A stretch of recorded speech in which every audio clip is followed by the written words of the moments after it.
রহমানির রহিম। সুপ্রিয় শিক্ষার্থীবৃন্দু, আসসালামু আলাইকুম। আশা করি আমি মোহাম্মদ আতিকুল হক, সহকারী অধ্যাপক, ভূগোল, শিমুলিয়া কলেজ, ঝিগরগাছা, যশোর। আশা করি এই মহামারী করোনার ভিতরে তোমরা স্বাস্থ্যবিধি মেনেই বাসাতে থেকে পড়াশোনা চালিয়ে যাচ্ছ। কোভিড-19 এই মহামারী উপলক্ষে শিক্ষা প্রতিষ্ঠান দীর্ঘদিন বন্ধ থাকায় বাংলাদেশ সরকারের শিক্ষা মন্ত্রণালয় তোমাদের এই অসুবিধার কথা চিন্তা করে অনলাইন শিক্ষা কার্যক্রম চালু করছে। সেই অনলাইন শিক্ষা কার্যক্রমের আওতায় আমি আজকে তোমাদের একাদশ শ্রেণীর কৃষি শিক্ষা প্রথম পত্রের বাংলাদেশ কৃষি এগ্রিকালচার অফ বাংলাদেশ নিয়ে আলোচনা করব। তাহলে আমার আলোচ্য শিরোনাম, পাঠ শিরোনাম বাংলাদেশের কৃষি।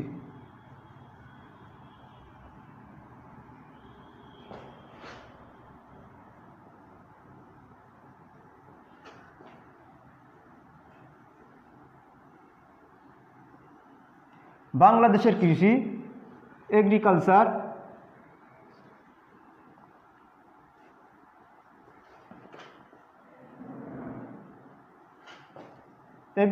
অফ বাংলাদেশ।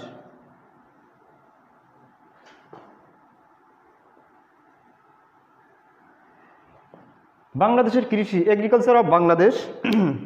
এখন আসলে আসা যাক যে কৃষি কি।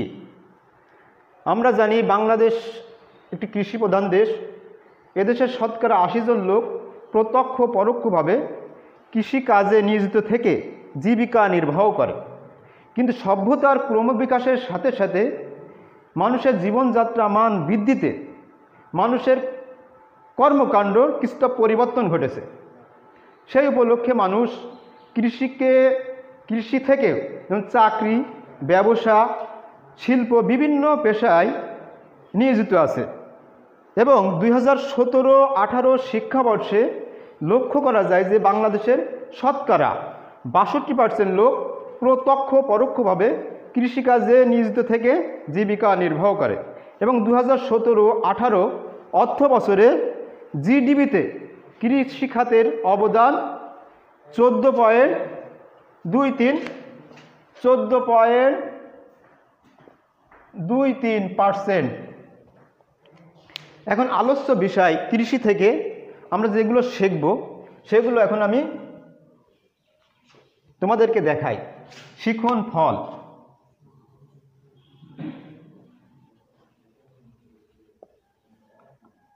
তাহলে আজকের এই বাংলাদেশের কৃষি এগ্রিকালচার অফ বাংলাদেশ, এই কৃষি থেকে আমরা যেগুলো শিখব সেগুলো আমি তোমাদেরকে ব্ল্যাকবোর্ডে আগে একটু লিখে দেখাই যে কৃষি কি।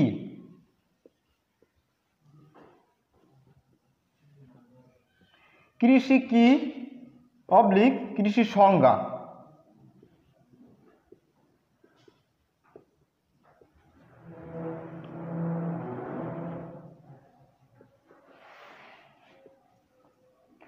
দুই নম্বর, বাংলাদেশে কৃষির গুরুত্ব ব্যাখ্যা করতে পারবে।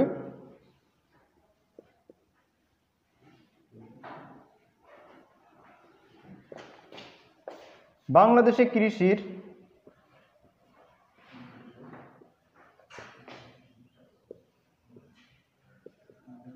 গুরুত্ব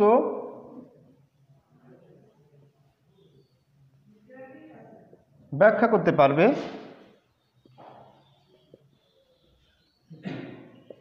তিন নম্বর, আমরা যেটা শিখব যে বাংলাদেশে কৃষির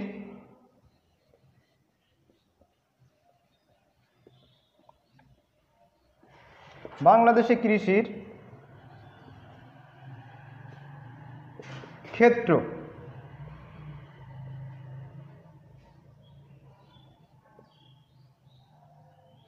ব্যাখ্যা করতে পারবে।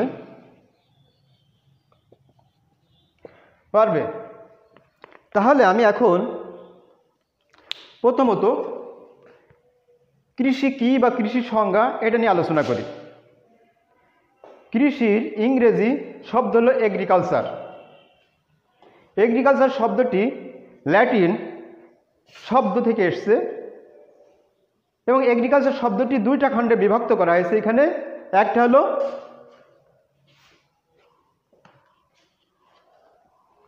একটা হলো এজার।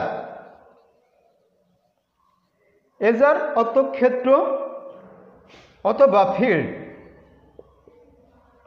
ফিল্ড অর্থ জমি। পাশাপাশি কালচার,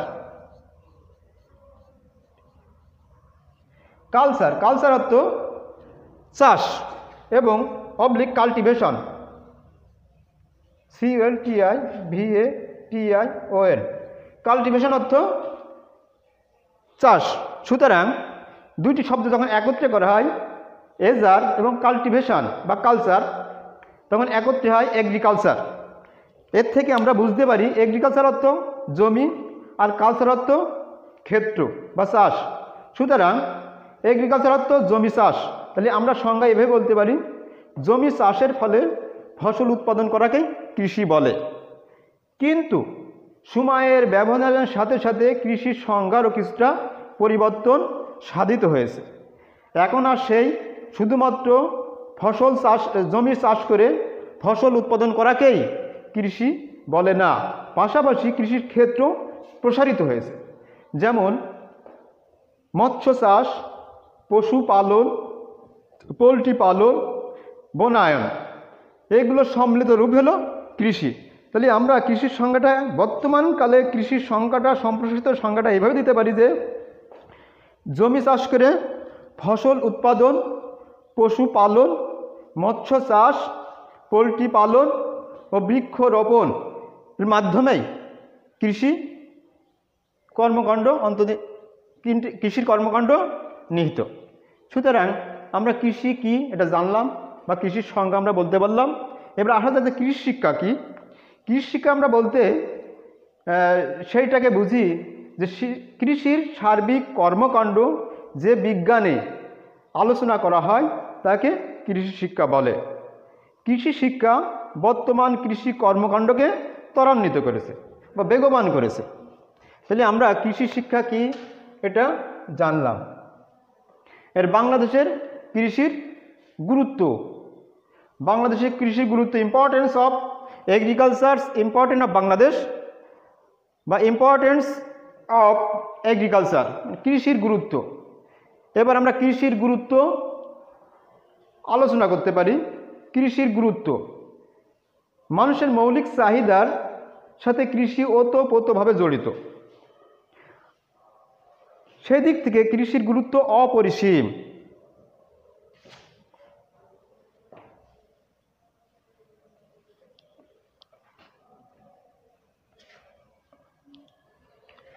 কৃষির গুরুত্ব,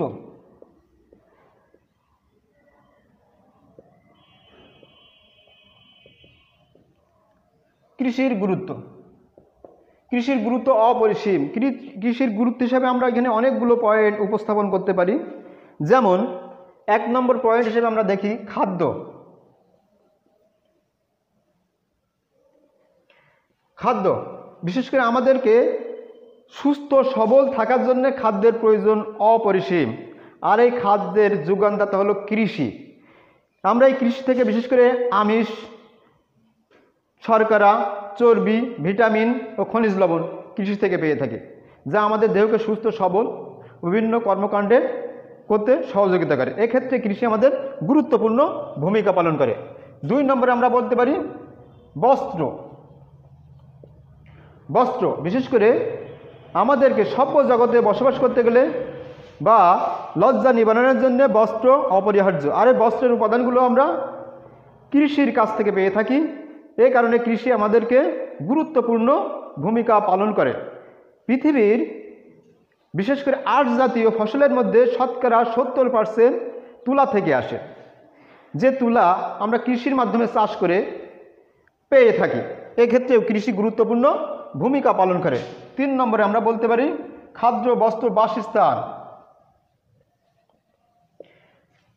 বাসস্থানে আমাদেরকে বিশেষ করে প্রাকৃতিক দুর্যোগ, বন্য প্রাণী আশ্রয়ের জন্যে, ভালোভাবে বসবাস করার জন্যে বাসস্থানের প্রয়োজন। আর এই বাসস্থান বিশেষ করে আমাদেরকে বাসস্থান, বিশেষ করে আমাদেরকে বাসস্থান তৈরিতে যে সমস্ত উপকরণের দরকার হয় সেই সমস্ত উপকরণ আমরা কৃষির মাধ্যম থেকে পেয়ে থাকি। এ থেকে কৃষি আমাদের গুরুত্বপূর্ণ ভূমিকা পালন করে। 4 নম্বরে আসতে পারি আমরা চিকিৎসা। দেহকে সুস্থ সবল রাখার জন্য চিকিৎসার কোনো বিকল্প নেই। আর চিকিৎসার জন্য ঔষধের প্রয়োজন, আর ঔষধের বিভিন্ন কাঁচামাল হিসাবে আমরা গাছপালা লতাপাতা থেকে পেয়ে থাকি, আর এটা আমরা কৃষির মাধ্যম থেকে পেয়ে থাকি। এক্ষেত্রেও কৃষি আমাদের গুরুত্বপূর্ণ ভূমিকা পালন করে থাকে। 5 নম্বর হল চিকিৎসা এবং শিক্ষা। মানুষের মৌলিক চাহিদার মধ্যে শিক্ষা অন্যতম। একজন মানুষকে সুস্থ সুন্দরভাবে বাঁচার জন্য শিক্ষার প্রয়োজন। আর শিক্ষার বিভিন্ন ধরনের উপকরণ যেমন ডাস্টার, পেন্সিল, কাগজ, এই সমস্ত উপকরণ আমরা কৃষির কাছ থেকে পেয়ে থাকি, কৃষির মাধ্যমে পেয়ে থাকি। এক্ষেত্রে কৃষি আমাদের গুরুত্বপূর্ণ ভূমিকা পালন করে থাকে। এবার হলো শিল্প। শিল্প বর্তমান উন্নত বিশ্বের শিল্পের ভূমিকা অপরিসীম। শিল্প, বিশেষ করে বিভিন্ন শিল্পের কাঁচামাল উপকরণ কৃষির মাধ্যমে আমরা পেয়ে থাকি। এক্ষেত্রে কৃষি গুরুত্বপূর্ণ ভূমিকা পালন করে থাকে। বিশেষ করে যেমন চিনি শিল্প, রাবার শিল্প, পাট শিল্প, তামাক শিল্প, চা শিল্প, চামড়া শিল্প ইত্যাদি ইত্যাদি শিল্পের কাঁচামাল আমরা কৃষির কাছ থেকে পেয়ে থাকি। এক্ষেত্রে কৃষি আমাদের গুরুত্বপূর্ণ ভূমিকা পালন করে থাকে। এরপরে আমরা আসতে পারি জ্বালানি। জ্বালানি জ্বালানির জন্য আমরা বিশেষ করে রন্ধনশালায় বা ইট পোড়ানোর ভাটার কাজে যে সমস্ত জ্বালানি আমরা ব্যবহার করি, এই জ্বালানিগুলো আমরা বিশেষ করে কৃষির মাধ্যম থেকে কৃষি থেকে পেয়ে থাকি। সেক্ষেত্রেও কৃষি গুরুত্বপূর্ণ ভূমিকা পালন করে থাকে। পরের পয়েন্টে আমরা আসতে পারি যেমন আয়ের উৎস। বর্তমান বাংলাদেশের 62% লোক প্রত্যক্ষ পরোক্ষভাবে কৃষিকাজে নিয়োজিত থেকে জীবিকা নির্বাহ করে। এক্ষেত্রেও কৃষি আমাদের গুরুত্বপূর্ণ ভূমিকা পালন করে থাকে।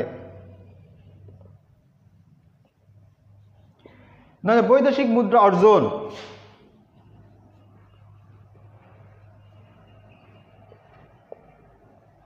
বিশেষ করে আমরা যে সমস্ত ফসল উৎপাদন করে থাকি, এই ফসলকে আবার 2টা শ্রেণীতে ভাগ করা যায়। একটা হলো খাদ্যশস্য, আরটা হলো অর্থকারী ফসল। এই অর্থকারী ফসলগুলো আমরা চাষ করে নিজেদের চাহিদা মিটিয়ে অতিরিক্ত বিদেশে রপ্তানি করি। যেমন পাট, চা, তামাক বিদেশে রপ্তানি করে দেশ প্রচুর পরিমাণে বৈদেশিক মুদ্রা অর্জন করে থাকে। এক্ষেত্রে কৃষি আমাদের গুরুত্বপূর্ণ ভূমিকা পালন করে থাকে। আমরা নেক্সট পয়েন্টে আসি, বিশেষ করে বৈদেশিক সম্পর্ক। বর্তমান বিশ্বের বৈদেশিক সম্পর্ক একটা অন্যতম গুরুত্বপূর্ণ বিষয়। এই বৈদেশিক সম্পর্কটা বিশেষ করে আমরা আমাদের উৎপাদিত কৃষি পণ্য বিদেশে রপ্তানি করার ফলে একটা দেশের সাথে আরেকটা দেশের যে সুসম্পর্ক গড়ে ওঠে, একটা কৃষির মাধ্যমে কৃষির মাধ্যমে সৃষ্টি হয়েছে। সেই ক্ষেত্রে কৃষি আমাদেরকে গুরুত্বপূর্ণ ভূমিকা পালন করে থাকে।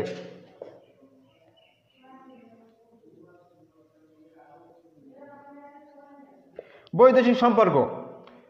পরের পয়েন্টে আমরা আসি, নেক্সট পয়েন্টে প্রাকৃতিক সৌন্দর্য। বর্তমান আমরা আধুনিক যুগে কৃষিকে সম্প্রসারিত করার ফলে আমরা এমন এমন ফসল চাষ করি যে ফসলগুলো পৃথিবীর বিভিন্ন মানুষ, সৌন্দর্যপ্রিয় মানুষ উপভোগ করে। যেমন উদাহরণ হিসেবে বলতে পারি বাংলাদেশের যশোর জেলার গদখালি অঞ্চলে বিভিন্ন ধরনের ফসল উৎপাদন করা হয়। তার মধ্যে আছে বিভিন্ন ধরনের ফুল, ফল, যে ফসলগুলো আমরা দেশ ছাড়িয়ে বিদেশে রপ্তানি করি এবং বিভিন্ন প্রকার পর্যটক এখানে এসে এইগুলো উপভোগ করে সৌন্দর্য লাভ করে। এই ক্ষেত্রে কৃষি আমাদের একটি গুরুত্বপূর্ণ ভূমিকা পালন করে। প্রাকৃতিক সৌন্দর্য।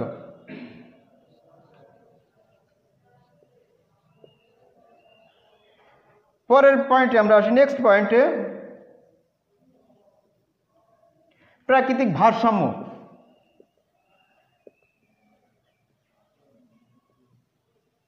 প্রাকৃতিক ভারসাম্য সর্বোপরি কোনো দেশের আবহাওয়া জলবায়ুকে সুস্থ সবল রাখার জন্যে বনভূমির ভূমিকা অপরিসীম। একটা দেশের মোট আয়তনের 25% বনভূমি থাকা আবশ্যক। সেই তুলনায় বাংলাদেশে বনভূমি আছে 14%। কিন্তু এই বনভূমির ঘাটতির কথা চিন্তা করে বাংলাদেশে বিভিন্ন প্রকার সামাজিক বনায়ন গড়ে তোলা হয়। এক্ষেত্রে কৃষি গুরুত্বপূর্ণ ভূমিকা পালন করে থাকে। সার্বিক বিষয় পর্যালোচনা করলে এটাই আমরা বুঝতে পারি যে বাংলাদেশে কৃষির গুরুত্ব অপরিসীম। এজন্য আমাদের কৃষির দিকে আমাদের প্রত্যেকের কি নজর রাখতে হবে। তাহলে আমরা এতক্ষণ আলোচনা করলাম যে বাংলাদেশের কৃষি কি, কৃষির সংজ্ঞা এবং কৃষির গুরুত্ব। এখন আমরা নেক্সট পয়েন্ট আমাদের শিক্ষণফলের যে পরবর্তী শিক্ষণফলটা ছিল যে বাংলাদেশের কৃষির ক্ষেত্র।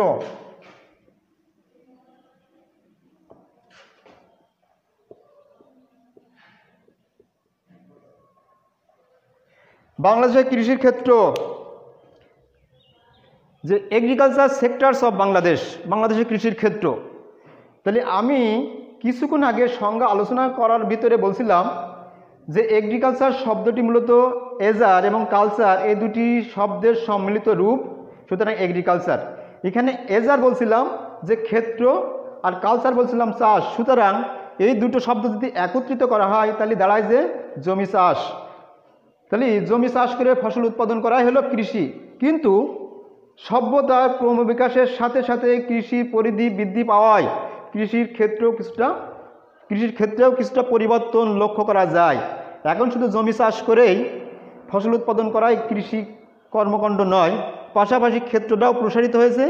ক্ষেত্রের ভিতরে কিছু যোগ হয়েছে, সেগুলো হলো মৎস্য চাষ, পশুপালন, বনায়ন। তাহলে আমি এখন কৃষির ক্ষেত্রগুলো নিম্নে আলোচনা করব। কৃষির ক্ষেত্রগুলো নিম্নে আলোকপাত করা হলো। এক নম্বর হলো ফসল চাষ। ফসল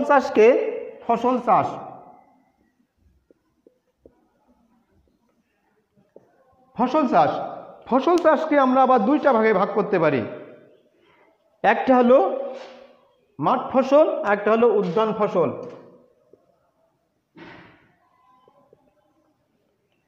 একটা হলো মাঠ ফসল, দুই নম্বর হলো উদ্যান ফসল।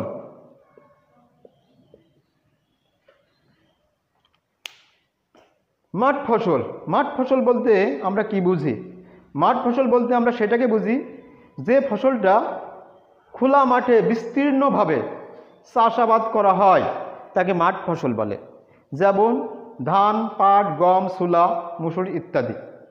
এই ফসলের আবার কতগুলো বৈশিষ্ট্য আছে। বৈশিষ্ট্যগুলো যদি একটু আলোচনা করি তাহলে তোমাদের সামনে এটা স্পষ্ট হয়ে যাবে। বৈশিষ্ট্যগুলো হলো এই যে এই ফসলটা হলো খোলা মাঠে বিস্তীর্ণভাবে চাষাবাদ করা হয়। এই ফসলে তেমন কোনো পরিচর্যা করার প্রয়োজন হয় না। কম মূলধন প্রয়োগ করা হয়। যেহেতু কম মূলধন প্রয়োগ করা হয় সেহেতু মুনাফাটাও কম হয়। আবার এই ফসল চাষ করতে গেলে কোনো বেড়া দেওয়ার প্রয়োজন হয় না। অপরদিকে উদ্যান ফসল বলতে আমরা এটাকে বুঝি যে সমস্ত ফসল বাড়ির আঙ্গিনায় বেড়া দিয়ে নিবিড় পরিচর্যার মাধ্যমে উৎপাদন করা হয় তাকে উদ্যান ফসল বলে। উদ্যান ফসলের কিছু বৈশিষ্ট্য আছে, যেমন বাড়ির আঙ্গিনায় করা হয় এবং বেড়া দিয়ে করা হয় এবং নিবিড় পরিচর্যার মাধ্যমে করা হয়।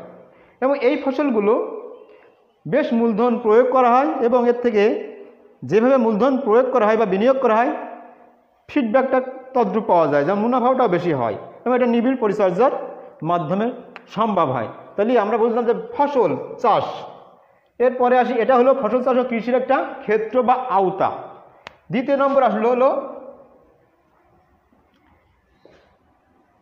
মৎস্য চাষ।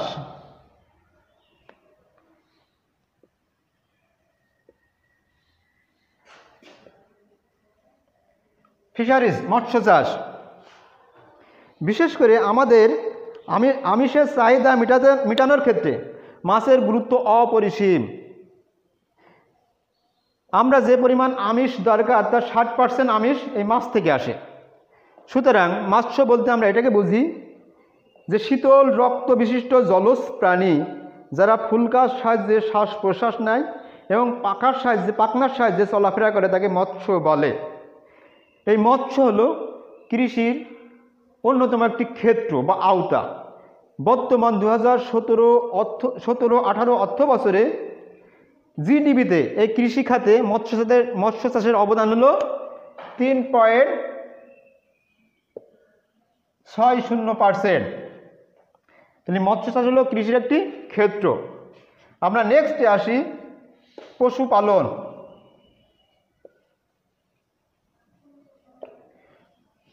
লিভ স্টক,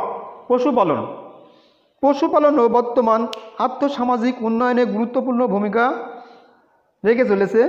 বর্তমানে আমাদের দেশে অনেক বেকার যুবক যুবতী পশুপালন করে তাদের জীবিকা নির্বাহ করে। পশুপালনও বাংলাদেশ কৃষির অন্যতম একটি আওতা বা ক্ষেত্র। 2017-18 সালে পশুপালন করে জিডিপিতে এদেশের অবদান ছিল, কৃষিখাতের অবদান ছিল 3.41%। এক্ষেত্রেও এর অবদান লক্ষ্য করা যায়। পরবর্তীতে আমরা আসি যে ফসল চাষ, মাছ চাষ, পশুপালন। পরবর্তীতে আমরা আসি যে পোলট্রি পালন। পোলট্রি পালনও কৃষি ক্ষেত্রের অন্যতম একটি আওতা বা পরিধি। বর্তমানে দেশের অর্থনৈতিক উন্নয়নে, আর্থসামাজিক উন্নয়নে, নিজেদের বেকার সমস্যার সমাধানে অনেক যুবক যুবতী, শিক্ষিত বেকার যুবক যুবতী পোলট্রি পালন করে তাদের জীবিকা নির্বাহ করে থাকে। পোলট্রি হলো পক্ষীকুল প্রজাতির একটি প্রজাতি। যে সমস্ত পক্ষীকুল বিশেষ করে আমাদের গৃহে মাংস ডিমের চাহিদা পূরণের জন্য লালন পালন করা হয় তাকে পোলট্রি বলে। পোলট্রি বলতে যেমন হাঁস, মুরগি, কবুতর, টার্কি ইত্যাদিকে বোঝায়। 1993 সালে বাংলাদেশ সরকার সর্বপ্রথম পোলট্রি খামার স্থাপন করেন এবং বর্তমানে 1 লক্ষেরও অধিক পোলট্রি খামার আছে, যা কৃষির একটি অন্যতম ক্ষেত্র হিসাবে চিহ্নিত। সর্বশেষ ক্ষেত্রটা আমরা আলোচনা করতে পারি সামাজিক বনায়ন।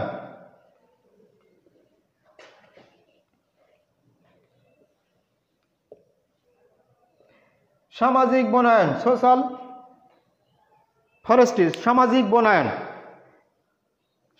বনায়ন বিশেষ করে কোনো দেশের আর্থসামাজিক উন্নয়নে জনসংখ্যা বৃদ্ধির সাথে সাথে বনভূমির চাহিদাও দিন দিন বাড়তে থাকে। বনভূমির চাহিদা যেমন দিন দিন বাড়তে থাকে, বনভূমিকে ধ্বংসও সেই পরিমাণ করা হচ্ছে। সুতরাং বনভূমি বাড়ার কথা চিন্তা করে ধ্বংসটাকে রোধ করতে হবে। একটা দেশের আবহাওয়া সুস্থ, সবল ও সুন্দর রাখার জন্য বনভূমির গুরুত্ব অপরিসীম। বিশেষ করে আমি ভূমিকাতেই বলছিলাম একটা দেশের মোট আয়তনের 25% বনভূমি থাকা আবশ্যক। সেই তুলনায় আমাদের দেশে আছে মাত্র 14%। কিন্তু এই বনভূমিটাকে বৃদ্ধি করার জন্যে সামাজিক বনায়ন কর্মকাণ্ড গ্রহণ করা হয় এবং FAO সর্বপ্রথম সামাজিক বনায়ন কর্মকাণ্ডর সূচি হাতে নেন। ওনাদের মতে গ্রামের দরিদ্র, পল্লী, ভূমিহীন, অসহায় মানুষগুলো এই সামাজিক বনায়নের কর্মকাণ্ড গড়ে তুলবে। এরা বিশেষ করে সরকারের বিভিন্ন খাস জমি, স্কুল, কলেজ, রাস্তাঘাট এই সমস্ত পতিত জমিতে এই সামাজিক বনায়ন গড়ে তুলবে। এর ফলে কী হবে, উপকারভোগীরা এটা দেখাশুনো করবে। এর থেকে পরবর্তী পর্যায়ে ওরা একটা মোটা অঙ্কের অর্থ গ্রহণ করবে, যা তাদের ব্যক্তি, সমাজ, রাষ্ট্রের পরিচালনার ক্ষেত্রে গুরুত্বপূর্ণ ভূমিকা পালন করে থাকে। তাহলে আমি এতক্ষণ বাংলাদেশ কৃষি কি, কৃষির সংজ্ঞা, কৃষির গুরুত্ব এবং কৃষির ক্ষেত্র নিয়ে একটু আলোচনা করলাম। তোমরা যদি এই বিষয়টা মনোযোগ সহকারে পর্যবেক্ষণ করো বা খেয়াল করো, তাহলে এর থেকে কিছুটা বাংলাদেশ কৃষি সম্পর্কে একটা ধারণা পাবে, যা তোমাদের লেখাপড়ার ক্ষেত্রে গুরুত্বপূর্ণ ভূমিকা পালন করবে বলে আমি মনে করি।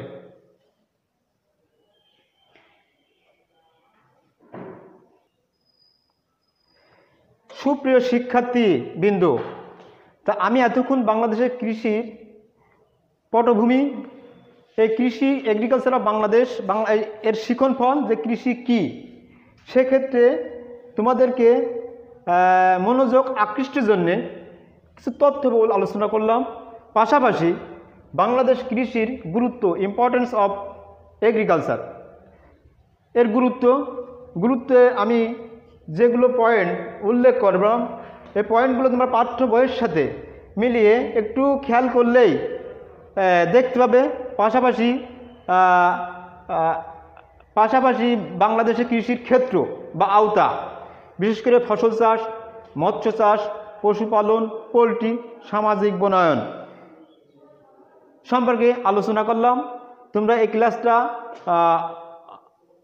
বিশেষ করে তোমাদেরকে যে শিমুলিয়া ডিগ্রি কলেজের ওয়েবসাইট থেকে এই ক্লাসটা দেখবে। পাশাপাশি আমি তোমাদেরকে এই মেসেজটা দিয়ে আমি আমার ক্লাস এখানে শেষ করতে চাই। এই যে বর্তমান বিশ্বের যে একটা মহামারী দুর্যোগ, প্রাকৃতিক দুর্যোগ, এই দুর্যোগ থেকে উত্তরণের জন্যে আমাদেরকে কিছু পন্থা অবলম্বন করতে হবে, স্বাস্থ্য সচেতনমূলক পন্থা অবলম্বন করতে হবে। যে পন্থাগুলো ইতিমধ্যে বিশ্ব স্বাস্থ্য সংস্থা, আমাদের বাংলাদেশ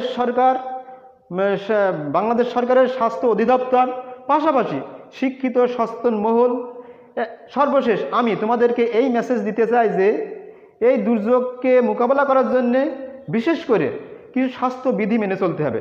বিধিটা হলো এই যে আমরা একান্ত প্রয়োজন ব্যতীত আমরা বাড়ি থেকে বেরোবো না, এবং যখনই আমরা বাড়ি থেকে কোনো গুরুত্বপূর্ণ কাজে বাড়ি থেকে যদি বেরোতেই হয় তো মাস্ক অবশ্যই ব্যবহার করব। সম্ভব হলে যে স্বল্প মূল্যের পিপি বাজারে পাওয়া যায় ওটা ব্যবহার করব, হাতের গ্লোভস ব্যবহার করব, এবং কিছু বাজারে পাওয়া যায় স্যানিটেশন, এগুলো মেখে আসবে এবং যত দ্রুত সম্ভব ঘরে ফিরে যাব। ঘরে ফিরে যাওয়ার সাথে সাথে আমরা যেন সেগুলো বাইরে খুলে রাখি এবং ডিটারজেন্ট দিয়ে পরিষ্কার করে ঘরে উঠি। আমি সর্বশেষে সবাইকে সুস্বাস্থ্য দীর্ঘ আয়ু কামনা করে আমার বক্তৃতা এখানে আমার ক্লাস শেষ করছি। আল্লাহ হাফেজ।